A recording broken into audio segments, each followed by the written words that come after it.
First the train from London to Liverpool, then a short trip to the docks where I boarded the ferry to Dublin, then the long train ride through Ireland to Belfast. Not a bad ride, but excruciatingly long. Check in at the guest house in the town proper, quick supper, quick sleep, quick breakfast, and a hop on the local train here to the Holland and Wolff shipyard. Fortunately, it was punctual. I was worried about being tardy for being 3 hours early. My darling Claire always said to me, "Robin, you'd better get out of the house right now and go be useful for someone." She always did lovingly encourage me to show up for work early and give my best effort.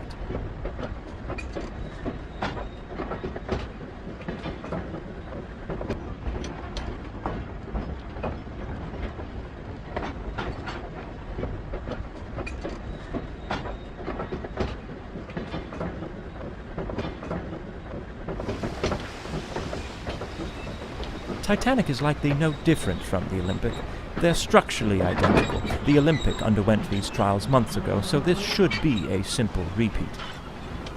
I board, observe her during the sea trials, vote aye or nay on her certification, and then I ride her back to Southampton. Come on, Robin, you can't mess this one up, as Claire always told me.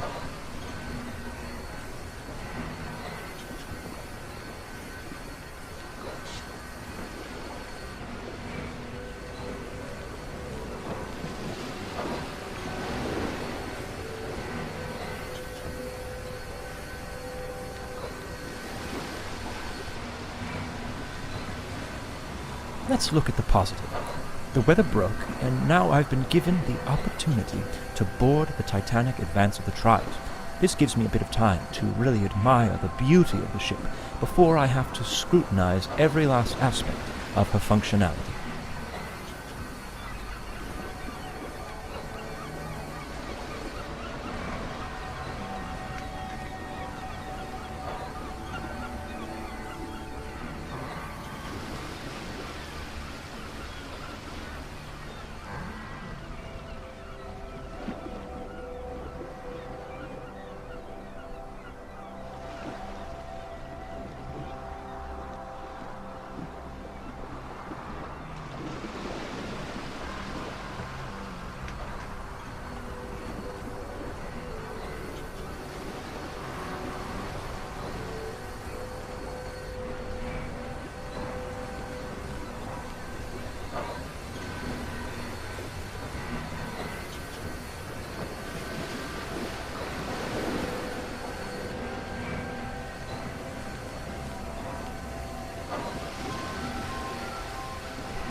I had better find my way aboard. But I suppose there isn't reason for too much haste. No one else has even arrived yet, it seems. Plenty of time to explore, if I desire. I'm quite surprised by the amount of confidence the industry is placing into this ship. She's not even certified yet, and her first ticketed voyage is just a week from now. No room for failure on these trials, I suppose. It's like getting dressed up for a date when you haven't even begun your courtship yet. How do you know if you'll be rejected or not? I learned that one the hard way.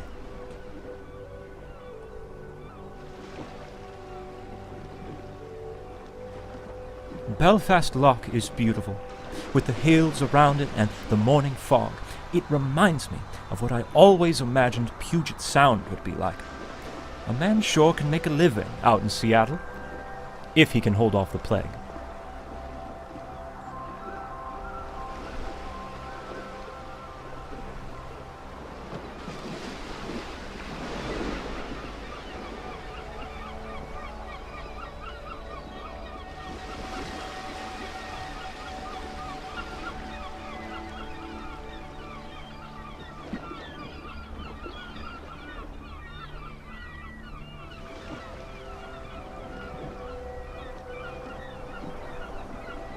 I see they're doing all they can to extend my travel time. How do I find my way through this mess?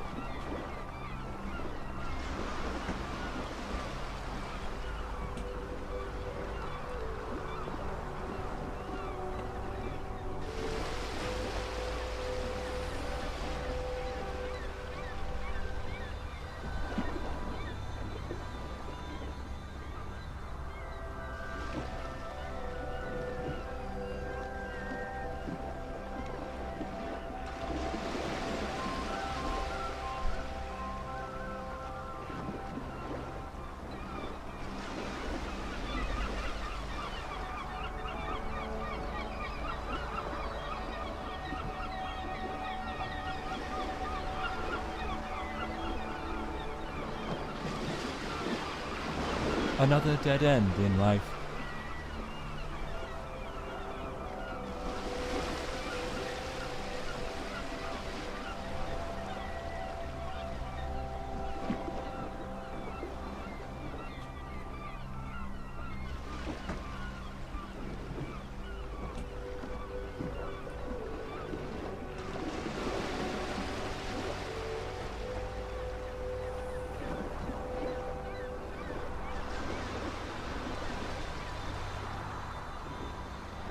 You just can't beat that train carriage arrangement.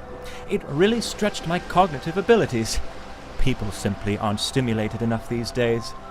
Claire tells me that every night.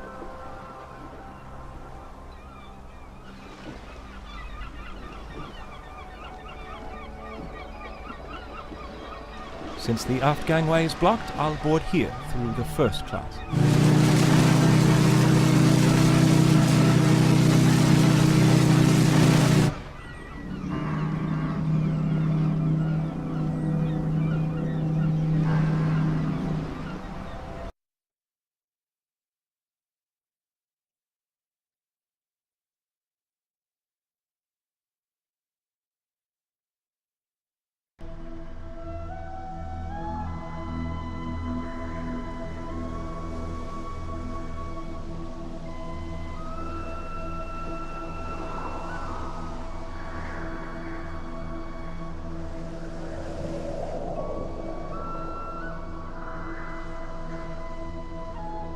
Most first-class spaces should be accessible at the moment, but I may be able to venture down to third class for a spell through Scotland Road on E-Deck.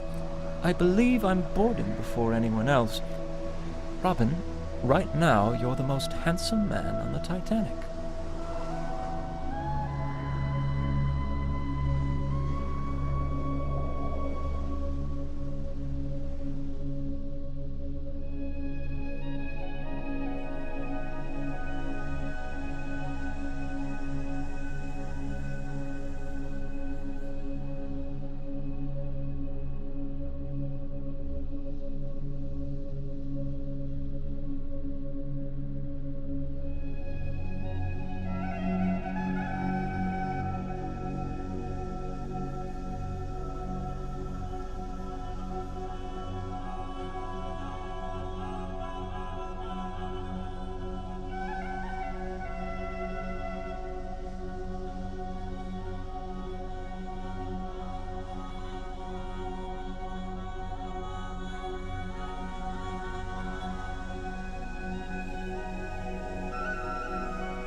I especially commend them for modifying the bulkhead.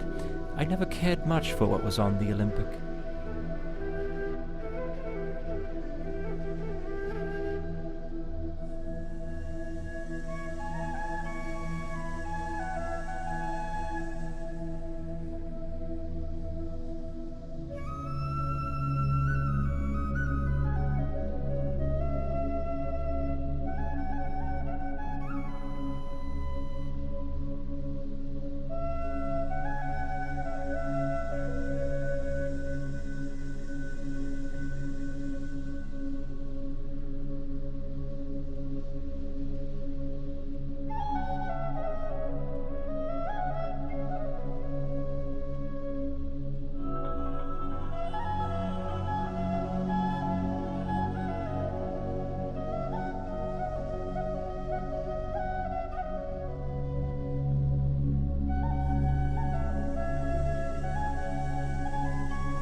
This is glorious. You can near well see half the length of the ship in this corridor.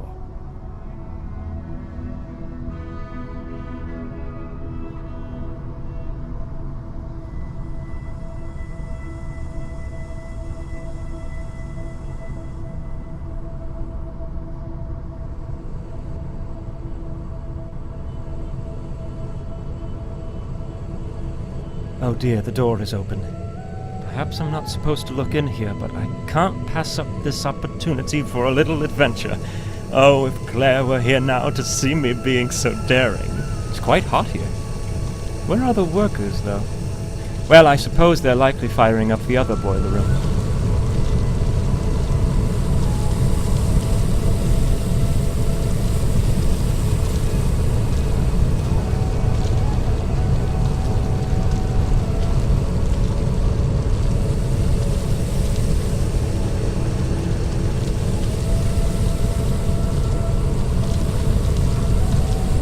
These machines are massive. 29 on board, propelling the ship through the water like an untamed beast.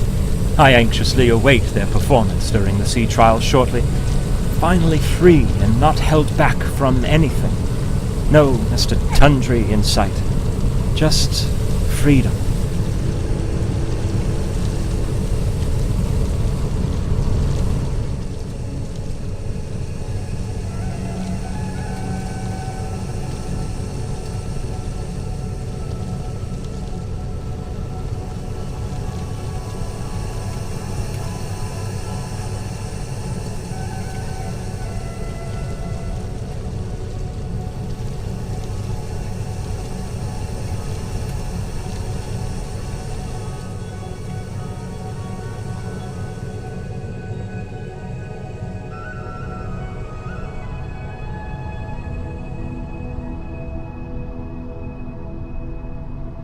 This open space looks like a fine spot for gathering and mingling between all parts of Europe as they make their journey across the pond to the New World. Perhaps a place on the West Coast, like Seattle.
A stark contrast from the first-class accommodations, I should say, but still a major improvement from the other liners I've inspected. In all honesty, I envy these people in the lower class. The world is open to them. They move to America and build their future how they choose. They could be loggers, for example. But father wanted me to be a surveyor like he and his father. No logging for you, Robin. Now wash your ears.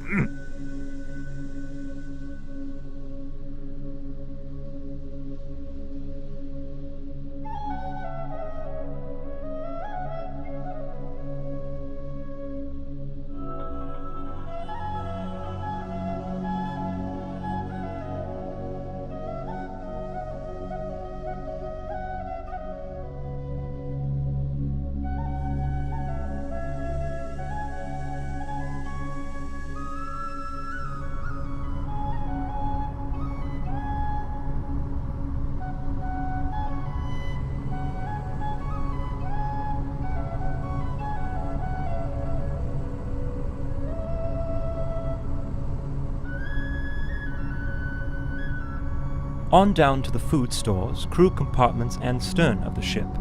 No need to go this way.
I'd hate to be corded back here in such a cramped cubby, the walls bearing down on you like all the troubles, hopes, and deepest desires you dare not dwell upon.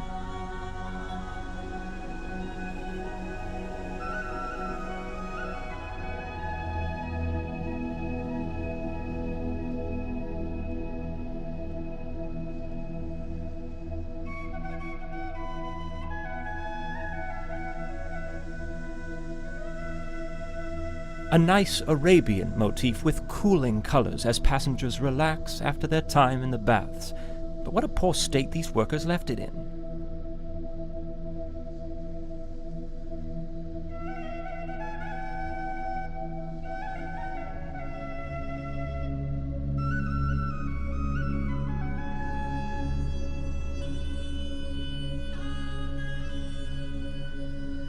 Who on earth is that lucky dog testing out the electric bath? And I believe I see a sliver of the plunge bath as well.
Does remind you of Paris, though excepting the smell of overflown sewage. Wonderful memories are coming back to me of that city.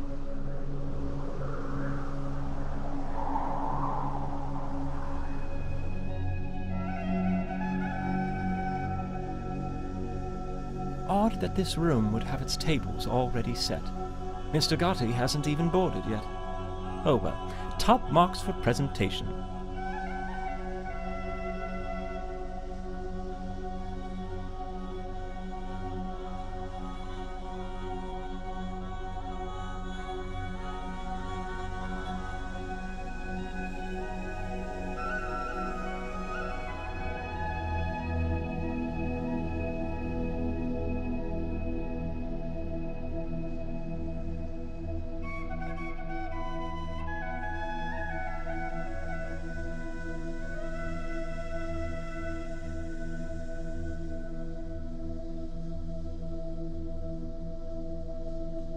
cabins upon cabins upon cabins upon cabins upon cabins upon cabins.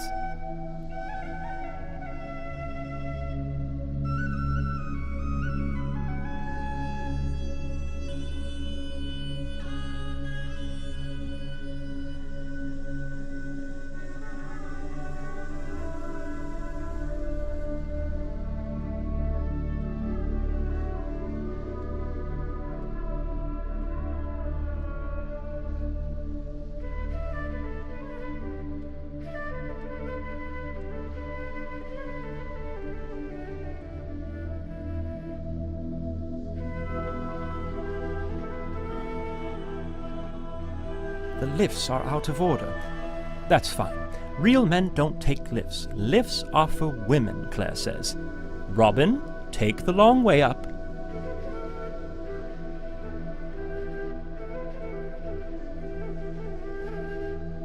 I shouldn't venture too far on deck. The Board of Trade members may board soon, and I'm expected to meet them.